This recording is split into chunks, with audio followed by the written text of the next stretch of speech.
1 année et demie à m'entraîner. Voilà, donc c'est des entraînements tous les jours. Le 23 et 24 août 2019, du coup, j'ai traversé le lac Léman dans sa longueur, soit 75 km en 31 heures et 19 minutes.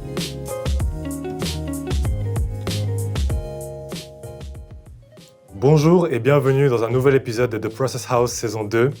Je suis Ash, votre hôte, et aujourd'hui on accueille une jeune femme au projet très ambitieux puisqu'elle prévoit de faire la traversée du lac Léman aller-retour. Sans plus tarder, on accueille Flavie Capozzi. Flavie, bienvenue. Merci. Je suppose que la question que tout le monde se pose, c'est pourquoi? Comment? Un tel projet? Mais d'abord, est-ce que tu pourrais te présenter à notre public, leur dire qui tu es?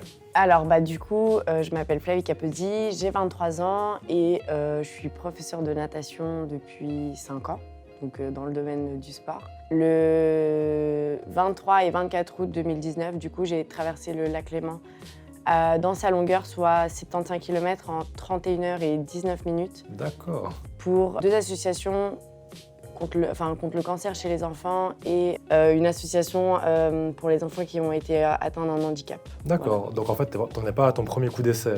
T'as déjà fait la traversée une fois. Voilà. Mais c'était pas aller-retour, d'abord c'était aller, c'est ça? À l'aller, voilà, donc depuis le Bouvray jusqu'à Genève, qui représente 75 km. Ok. Voilà. Je pense que le pourquoi tout le monde a compris, c'est pour une association, c'est ça? La première fois que tu l'as fait? Est-ce Voilà. que c'est le cas pour la deuxième fois? Oui, alors donc comme j'ai dit, la première fois, j'ai choisi contre le cancer chez les enfants et les enfants qui sont atteints d'un handicap. Et là, pour la deuxième, du coup, j'ai décidé d'allier l'eau à l'eau, entre guillemets, et de pouvoir aider les Africains qui sont en manque d'eau, en fait. D'accord. Voilà. Donc le but, c'est de construire des puits au Burkina Faso. D'accord. Donc au travers d'une association, tu veux récolter des fonds avec ton projet pour construire des puits au Burkina Faso. Exactement, voilà. Mais comment tout ça a commencé? Est-ce que on peut revenir un peu au début de tout ça et à l'origine? Tu aurais pu faire n'importe quoi d'autre, je suppose, traverser en vélo, traverser à la course à pied. Pourquoi l'eau? Pourquoi la natation? Alors, du coup, c'est vrai que depuis petite, j'adore l'eau. J'ai appris à nager avant de marcher. Et puis, j'ai fait du triathlon pendant 7 ans. Et puis, du coup, mon point fort dans le triathlon, c'était la natation. Okay. Et un jour, comme ça, par hasard dans la voiture, j'ai dit à mon père, un jour, je traverserai le lac à la nage. Et du coup, début 2018, j'ai eu un peu un coup de mou. Et je me suis dit, bon, ok, il faut que je me ressaisisse. Et là, du coup, je me suis lancée le but, à ce moment-là, de traverser le lac. Donc ça s'est fait un petit peu sur un coup de tête. Et voilà, donc en fait, c'est parti de l'envie que je faisais du sport avant. J'en ai parlé à mon père et du coup... Et qu'est-ce qui t'a motivé à allier ça à l'humanitaire? En fait, je me suis dit, donc je vais quand même passer 30 heures dans l'eau. Ah oui. Ouais, c'est long. Voilà, donc, j'imagine, mais tu vas pouvoir nous en parler un peu après d'ailleurs. Donc je me suis dit, en fait, ça sert à rien c'est pas que ça sert à rien, mais du coup, je vais le faire comme ça, 30 heures, juste pour moi. Et je me suis dit, pourquoi pas allier ma passion et puis pouvoir aider les gens, en fait. Alors, voilà, ça me coûte rien. Donc c'est pour ça que j'ai voulu aider à travers ce projet. Donc pour récapituler un peu, Flavie a l'ambition de traverser le lac Léman aller-retour à la suite de son premier projet qu'elle a fait. Et elle le fait pour récolter des fonds afin de construire des puits au Burkina Faso. Si vous voulez la soutenir, je vous invite à aller vous rendre sur sa page faire une donation. Est-ce que tu pourrais nous dire d'ailleurs où on peut faire une donation? Alors du coup, soit on verse simplement sur le compte bancaire de la traversée, soit du coup on peut sponsoriser le projet. Donc voilà, en contrepartie, je peux avoir le logo sur mes vêtements, sur mes affaires d'entraînement, sur le bateau le jour de la traversée. Ou alors sinon, on a mis encore 2 choses en place. C'est du coup, j'ai un pizzaiolo qui m'a préparé une pizza spéciale Flavie. Donc du coup, en achetant la pizza, on peut soutenir le projet. D'accord, donc quand tu achètes la pizza, l'argent de la pizza va... Voilà, une partie de l'argent va pour ma traversée. Et puis sinon, j'ai un vigneron aussi qui a créé des bouteilles, du coup, pour la traversée. Donc c'est un carton de vin, c'est du chasselas, du blanc. Du coup, on peut acheter le carton de vin et puis du coup, les sous reviennent pour l'association aussi. Ok, très bien. C'est un beau projet, Flavie, que tu as. D'ailleurs, j'ai vu les vidéos de ton arrivée lors de ta première traversée en 2019, c'est ça? Oui. Tu es arrivé au bain des Paquis et franchement, quand tu es sorti de l'eau, on aurait dit que tu venais de faire une petite trentaine de minutes de brasse dans la piscine tranquille. On n'aurait vraiment pas dit que tu venais de passer 30 heures dans l'eau à te démener pour traverser le lac Léman. Est-ce que c'était facile pour toi ou... Alors, je dirais pas facile, parce que c'est vrai que j'ai quand même passé 30 heures dans l'eau, il a fait froid, donc voilà, c'était quand même un peu difficile. Mais c'est vrai que je suis quelqu'un qui adore repousser mes limites. Ouais. Et du coup, en fait, je me suis dit, OK, là, je suis arrivée, je me suis levée, j'ai fait encore des interviews, j'ai discuté avec les gens et j'étais dans une trop bonne forme, entre guillemets, pour me dire, OK, je m'arrête là. Donc, c'est pour ça, je me suis dit, je peux faire plus, quoi. D'accord. Et puis, de toute manière, j'avais déjà dit, si la traversée se passe bien, pourquoi pas faire quelque chose de plus gros. D'ailleurs, parlons-en de ton entraînement un petit peu. Tu t'es entraîné combien de temps pour réaliser ce projet? Parce que j'imagine que tu n'avais pas commencé la semaine d'avant. Non, alors j'ai mis 1 année et demie à m'entraîner. Voilà, donc c'est des entraînements tous les jours. Donc, entraînement... Mesdames et messieurs, si vous avez un jour l'envie de faire un projet similaire, un triathlon ou quelque chose du style, n'hésitez pas à prendre votre temps pour vous préparer, car c'est, comme vous pouvez le voir, ça ne se prépare pas en quelques mois. Ça se prépare pas en quelques mois. Non, alors c'est vrai, du coup, j'avais donc j'ai des entraînements tous les jours. Du lundi au vendredi, je m'entraîne en piscine. Et puis le week-end, du coup, j'ai des grosses sorties qui varient de 4 à 10 heures. Donc voilà. Et j'ai un jour de repos dans la semaine. Et en plus de ça, du coup, j'ai un jour de préparation physique, du coup, avec mon entraîneur. Donc en gros, il suffit pas juste de te muscler à fond ou quelque chose comme ça, c'est vraiment des entraînements qui sont adaptés pour toi. Voilà, exactement. Et les sorties, est-ce que dans le cadre de ton entraînement, ça c'est une petite parenthèse, tu as simulé une fois la traversée entière du lac, c'est-à-dire nager 30 heures pour t'entraîner? Non, alors Jamais? pas du tout. Donc en fait, j'ai déjà fait la distance, mais sur des blocs, donc 75 km. Et on faisait par exemple 15 kills par jour sur 5 jours. Mais du coup, j'ai jamais... En fait, c'est comme un marathon, on ne fera jamais la distance entière pour s'entraîner. Le max que j'ai nagé, c'était 12 heures. Et voilà, c'est tout ce que... Enfin, c'est le plus loin que j'ai été. D'accord. Et ça a suffi, du coup. Je veux bien te croire. Et pour pour ta deuxième traversée, est-ce que tu te prépares plus ou moins pareil ou est-ce que le temps de préparation, il a encore augmenté? Alors non, en fait, c'est complètement différent parce que du coup, j'ai changé d'entraîneur. Donc, ils ont 2 manières d'entraîner qui sont différentes. Okay. Mais c'est à peu près similaire. Voilà, là, disons que j'ai un peu plus la confiance parce que voilà, je sais de quoi je suis capable et je suis super positive, je sais que je suis capable d'y arriver. Donc c'est vrai que je suis moins stress, je sais, en fait, j'arrive plus à visualiser ce qui m'attend que la première fois où c'était vraiment la première fois que j'allais nager 30 heures. La première fois, tu étais dans l'inconnu total. Exact, alors que là, j'ai déjà un peu des bases et psychologiquement, c'est aussi différent. Donc c'est vrai que c'est la même préparation. Qu'est-ce qui a changé? Bah, en fait, disons que comme là, je sais de quoi je suis capable, donc là, j'ai tenu 30 heures avec un petit peu de... Enfin, pas de la facilité, mais voilà. D'accord. Et ben du coup, c'est vrai que, comme j'ai dit, j'ai un peu pris plus la confiance, ça veut dire que... Tu sais de quoi tu es capable, tu sais que tu peux aller plus loin. Voilà, et du coup, pour les entraînements, si je veux sécher un entraînement parce que je suis pas bien, parce que je suis trop fatiguée, je me le permets plus que... Tu es à l'écoute de ton corps. De quoi? Tu es à l'écoute de ton corps. Alors ça, oui, ouais. Ça dans tous les cas, même la première fois. Mais c'est vrai que je me suis dit, pour y arriver, il faut absolument s'entraîner. Et en fait, je me suis rendu compte que ça passait vraiment par le mental. Et que, en plus, moi, je suis beaucoup plus axée sur le mental qu'avec le physique, quoi. Okay. Du coup, je me dis, si j'ai le mental pour tenir 60 heures, le physique, il suivra de toute manière. Et c'est ce qui s'est passé la première fois. Donc pour toi, le mental est plus important que le physique à 100%. Sur une, disons, performance comme celle-ci? 100%. D'accord. Parce que déjà, si on n'a pas le mental, déjà, on ne se lance pas un défi comme ça. Mais en plus de ça, c'est quand même plus de 2 jours que je dois tenir dans l'eau. Et le mental. Que cette fois-ci, tu fais l'aller-retour, donc voilà, c'est plus de 30 heures. On est à combien d'heures Alors, après? Là, j'aimerais bien mettre 55 heures. Donc, c'est pas le double, c'est un tout petit peu moins.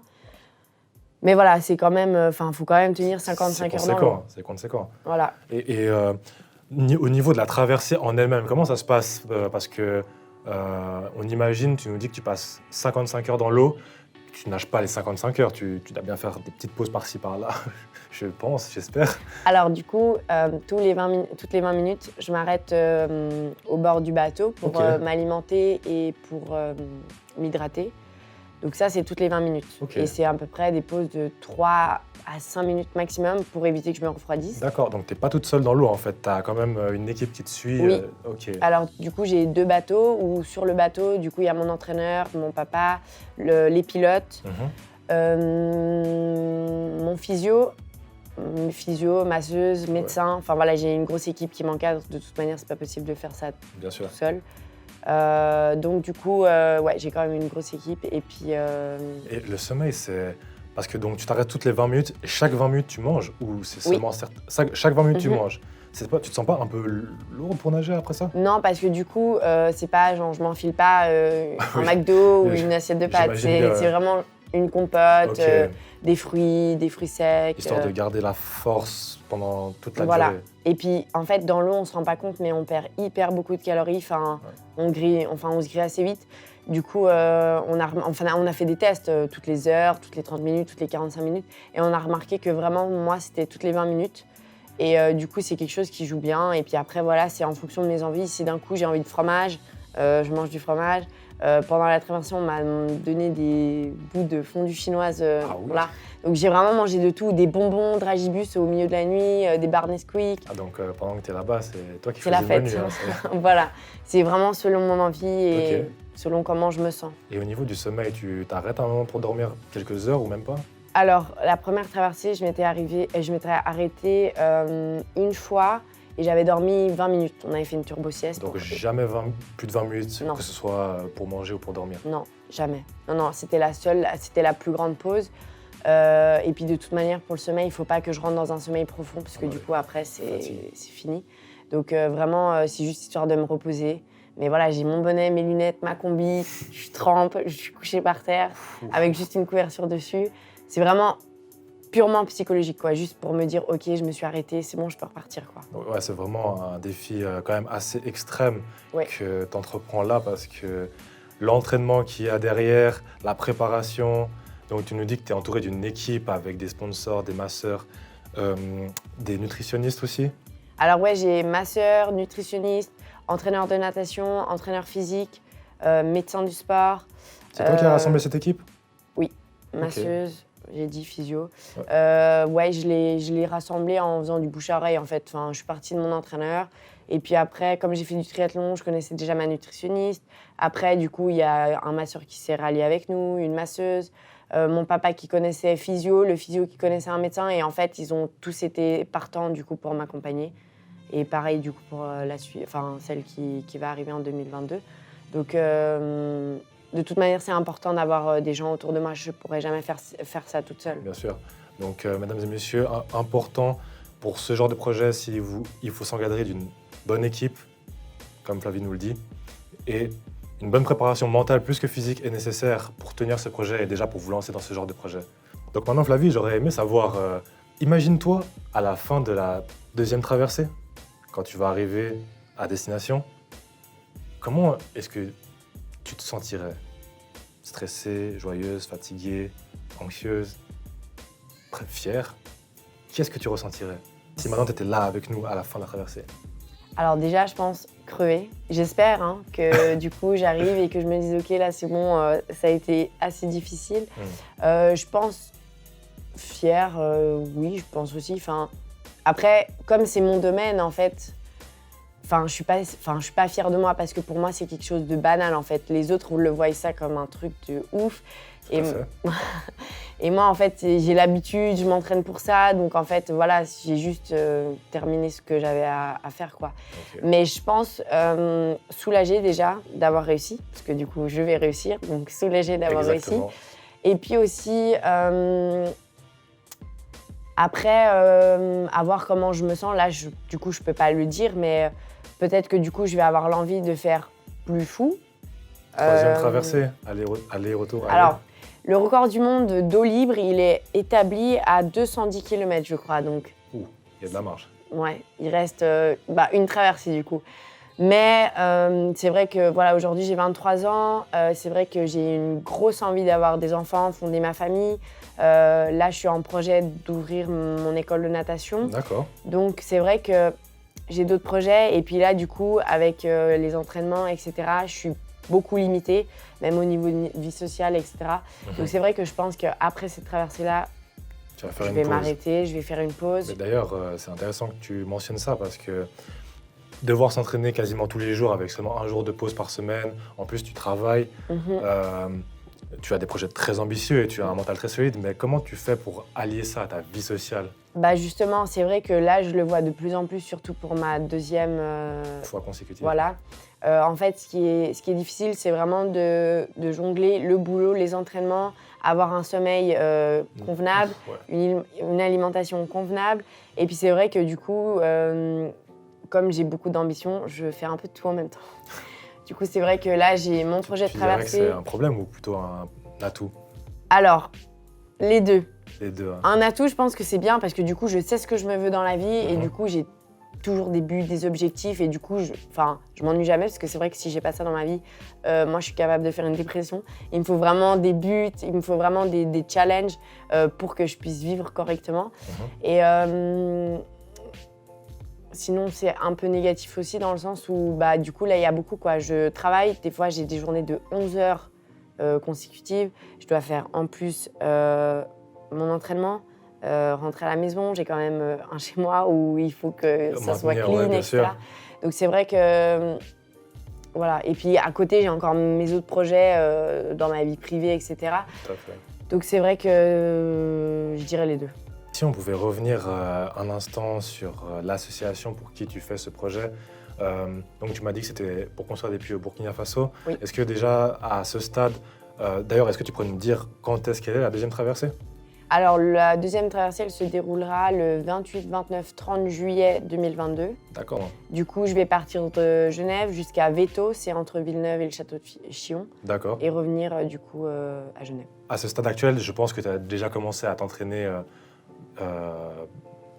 depuis, on va dire, depuis quelques mois Oui. minimum. Oui. Est-ce que vous avez déjà commencé à récolter des fonds? Comment Oui. ça se passe en général? C'est toi qui gères ça? Alors non, pas du tout, c'est mon papa. Donc d'ailleurs, heureusement que je l'ai parce que c'est vrai que lui, il gère tout ce qui est administratif, donc recherche des sponsors. Alors des fois, j'ai des sponsors qui me contactent directement, mais si on doit aller chercher les sponsors, c'est lui qui s'occupe de ça, qui gère la récolte des fonds aussi. Donc là, il me semble qu'on a déjà atteint les 20 000, un peu plus de 20 000 francs, je crois. D'accord, donc, ouais, vous êtes bien parti là. Ouais. Moi, j'aimerais bien entre 80 et 100 000. Alors, je sais que c'est un chiffre quand même qui est bien haut, mais un puits, ça coûte 10 000 francs, je crois. Donc, si on peut faire un maximum de puits, oui, voilà. bien sûr. Donc, tu es vraiment motivé à avoir le plus possible et à faire le plus possible pour ce projet. Oui. C'est compréhensible. Petite question, les puits, tu iras toi-même les voir lorsque le projet sera en cours, parce que je suppose qu'il sera un peu difficile de voyager durant ton entraînement, mais après la fin de la course. Alors, c'est vrai que j'aurais bien aimé aller avant, mais du coup, là, en plus, le Burkina Faso, c'est pas une très très bonne période pour y aller. Du coup, c'est prévu après ma traversée. Alors, quand, je sais pas, ça sera encore à discuter avec l'association. Mais alors, j'aimerais bien, en tout cas, y aller pour inaugurer les puits. Ou au moins passer dans les villages. Bien sûr. La possibilité de te rendre là-bas, si tu la prendras. 100%. Et puis, c'est vraiment prévu. Je veux absolument y aller. Si la situation sanitaire, etc. le permet, même pour aller donner un peu de mon aide, pourquoi pas. Comme je veux faire une pause, après, pourquoi pas partir 1 ou 2 mois là-bas. Je sais pas, ça, c'est encore des projets que j'ai pas encore mis en place. Mais à voir. Mais de toute façon, je compte m'y rendre. Flavie, c'était un très beau projet que tu nous as présenté à moi, mon équipe et à notre public. Tu nous as donné, je pense, un bon insight sur ce qu'il faut pour mener à bien ce genre de projet. Une bonne équipe, un mental et de l'entraînement. Les points clés, je dirais. Je te remercie pour ça. Franchement, c'était une discussion extrêmement intéressante pour moi. Merci à toi. Merci d'avoir accepté de venir sur le plateau de The Process House. Je remercie également l'équipe de production sans qui cet épisode n'aurait pas pu être possible. Je remercie nos sponsors, Bifadoro, La Buvette, pour leur soutien pour la saison 2. Je remercie tous ceux qui ont participé à l'élaboration, la création et la diffusion de notre contenu pour la saison 2. Je pense notamment aux artistes de Genève, les beatmakers, autres photographes. Il y a beaucoup de personnes, du coup je ne pourrais pas tous les nommer, mais elles se reconnaîtront. Je vous retrouve au prochain épisode. Je suis H, votre hôte, et en attendant, je vous dis trust the process.